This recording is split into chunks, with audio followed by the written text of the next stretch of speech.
Assalamualaikum warahmatullahi wabarakatuh. Sebelum mengawali pembelajaran kali ini, alangkah baiknya kita berdoa terlebih dahulu. Berdoa dimulai. Selesai. Baik, sekarang Ibu akan absen terlebih dahulu ya.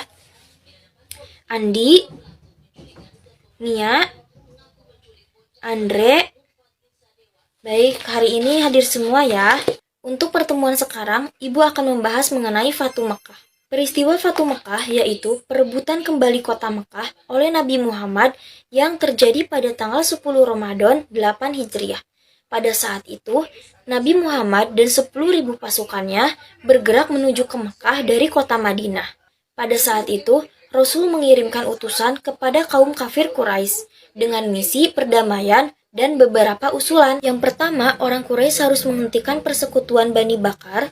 Yang kedua ada Zubair bin Awam yang memimpin pasukan dari atas Bukit Qoda. Yang ketiga ada Abu Ubaidah yang memimpin pasukan dari tengah lembah sampai ke Mekah. Yang keempat ada Sa'ad bin Ubadah yang memimpin orang Madinah memasuki Mekah dari bagian barat. Dan akhirnya kaum muslimin memasuki kota Mekah tanpa perlawanan. Pada saat itu Rasul enggan untuk memasuki Ka'bah sebelum dibersihkan dari berbagai bentuk kemusyrikan atau kedurhakaan. Dan beliau memerintahkan untuk menghancurkan patung atau gambar yang berada di sekitaran Ka'bah, dan setelah bersih, beliau memasukinya. Lalu Rasul memerintahkan kepada Bilal bin Rabah untuk mengumandangkan azan di kota Mekah pertama kalinya. Setelah menaklukkan kota Mekah, manusia berbondong-bondong masuk Islam. Pada tahun 10 Hijriah, Rasul melakukan ibadah haji bersama 100.000 orang. Selain itu, hukuman mati juga ditetapkan terhadap kejahatan orang kepada muslim. Meskipun pada akhirnya ada beberapa di antaranya diampuni. Hatib adalah orang yang setia kepada Rasul, akan tetapi ia merasa kasihan terhadap sanak saudaranya ia sendiri yang berada di kota Mekah. Selain itu, ia juga tidak mau melihat kota Mekah sebagai kota kelahiran Islam hancur oleh tangan umatnya sendiri. Nah, inilah alasan kenapa Rasul dan umat Islam memaafkan kesalahannya. Dalam waktu yang singkat, Rasul berhasil mengumpulkan 10.000 pasukan bergerak menuju ke Mekah. Pada saat itu, awalnya Rasul merahasiakan ini semua.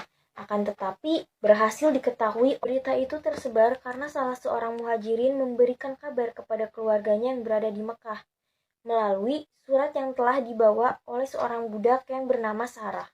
Tujuan Rasul mengumpulkan pasukan bukan untuk memerangi kaum kafir Quraisy, akan tetapi untuk menakut-nakuti mereka, memberikan peringatan, memberikan penjelasan bahwa Islam kini sedang berada dalam perkembangan yang sangat pesat dan pasukan yang sangat besar.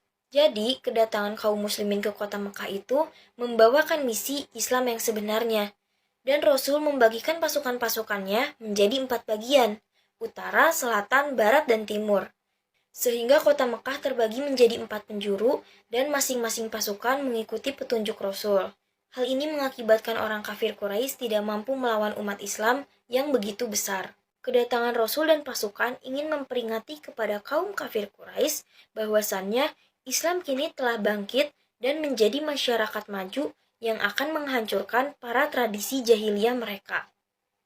Strategi yang digunakan Rasul dalam memasuki kota Makkah itu dengan cara damai, sehingga membuat rasa simpati orang-orang kaum kafir Quraisy. Apalagi selama perjalanan, pasukan kaum muslimin selalu mengumandangkan takbir dan tahmid sehingga membuat gentar para penduduk Mekah. Faktor keberhasilan Fatu Mekah adanya sikap simpati Rasul dan para pasukannya, sehingga penaklukan kota Mekah berjalan tanpa pertumpahan darah. Dan Rasul sangat bijaksana.